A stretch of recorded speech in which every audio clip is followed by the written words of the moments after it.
0%.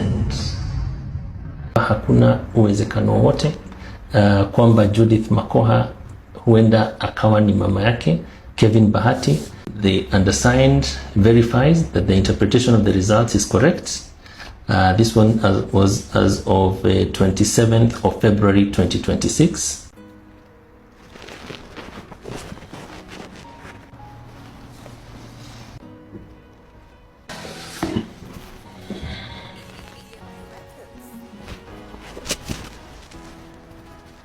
Doctor, can you give us a minute? Yes.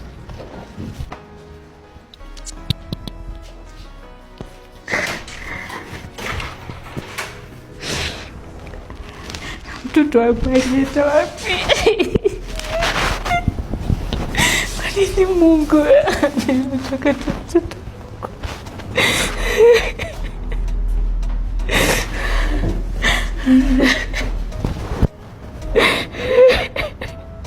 Siwezi kubali. Wangu alienda wapi? Na alikuwa ni Kevin.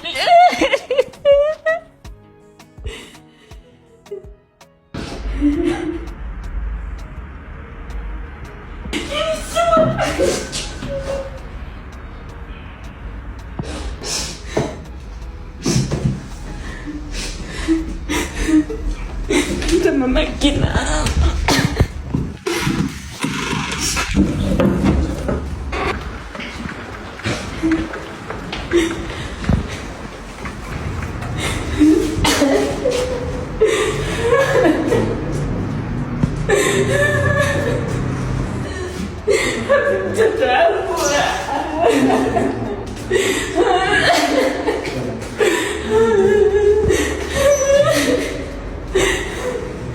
Can I show her place to sit first? Yeah. That is private.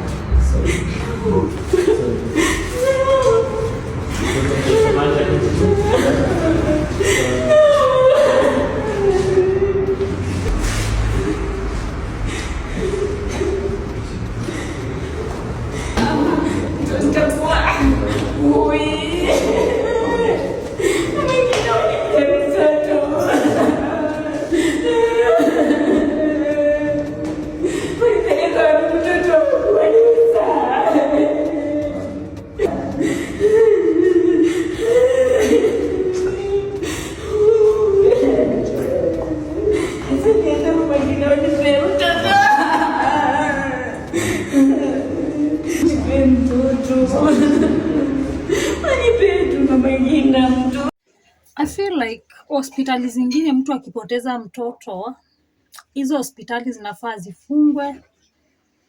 Maybe na manasis wenye walisaidia mtu kudeliver hata wafungwe, sijui kitu kama hiyo. Like wachukuliwe serious, wachukuliwe yani very serious na wafunguliwe kesi mzito, because hii story ya Bahati tumefuatilia sana.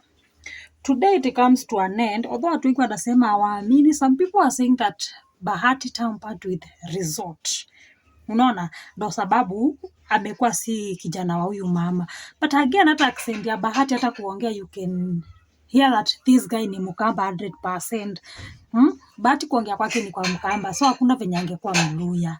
Watu wanasema waamini zi resort, labda Bahati alimlipa the doctor to change the resort and all that, but sidhani, why should he do that? Nani afilingi poa kuona mzazi wake, like kama Bahati like ashazika mamake, ufikiria atafeel poa sana kuona mamake sahi yako hai, itakuwa like a good feeling. So sioni kama anaweza change. But hizi hospitali zenye mtu anaendanga na anapoteza mtoto, hizo zinafaa zichukuliwe kesi mzito sana, zifungwe. Madaktari, manasi wenye walikuwa in charge wafungwe, because tell me why someone should, unabeba mimba miezi 9, you go to an hospital to have your baby, and then mtoto anapotea, hayuko na ana minguna na yani hajui kutembea.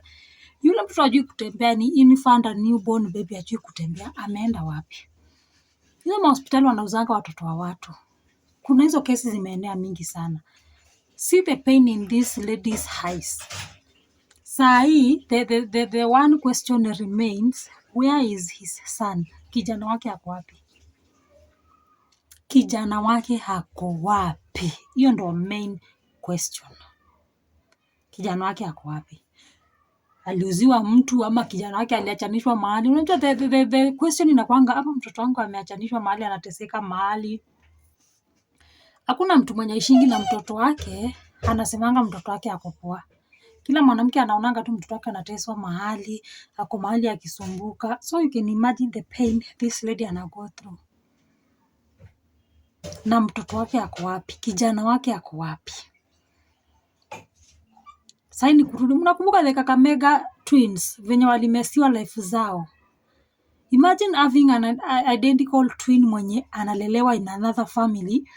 Wewe unalelewa with a stranger, wewe mwenye hata mkiwa watoto. Wana watoto wadogo, watoto matwins wakiwa wadogo wanalianga pamoja, wanangojeka pamoja. Yaani wewe ulilelewa na twin mwenzako mwenye hata hamuna anything in similarity, yaani hata hamuna kitu inakaribiana hata kidogo. Hiyo hospitali ilichukuliwa hatua gani?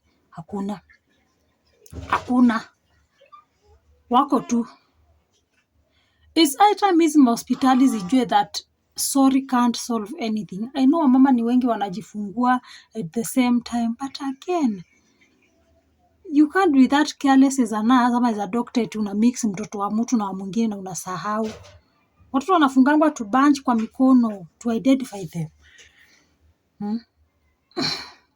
And kujua that mtu alitoka hospitali bila mtoto kabisa na amejifungua ni painful sana. So mama kijana huyu mama ako wapi?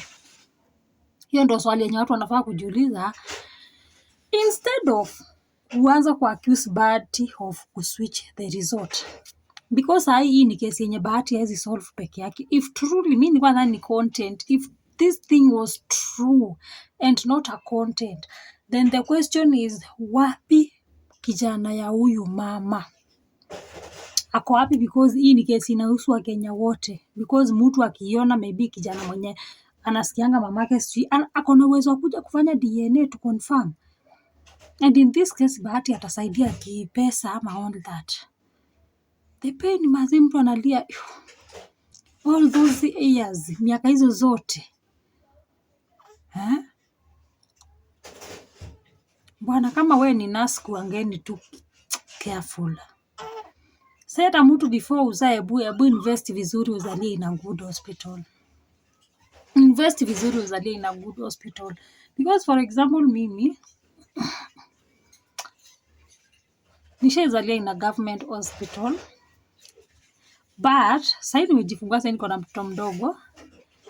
The experience of mtoto wa kwanza, it was so different from huyu wa mwisho. Nilikuwa kwa government hospital yenye mnazaa wengi. So pale ile mambo niliona pale, and then manasi wengine hawayuko don't care. Mtoto atapotea. But place nilikuwa sai, since nilijikakamua nisiende kwa zile hospitali tena. Niliona a big change because unazaa kwa room moja, uko peke yako. Uko sure ule mtoto naangalia pale ni wangu because no one else anajifungua hapo, uko peke yako. Unaenda kwa room peke yako, a private room yenye uko peke yako. So uko sure nothing will happen. Unalala ukiwa roho imetulia that niko safe. But hizi stories za hospitali zingine hapa eti unazaa ati hosti mtoto amepotea, ati mtoto ameenda wapi? Ameenda aje na hajui kutembea, tumemzaa saa hii. Hosi yote yenye mtoto ashaipotelea pale ndio hosi inafaa kufunguliwa. Kesi kubwa sana guys. Kesi kubwa sana. So painful. Kuna mtu analia eti mtoto wangu. It's painful bwana.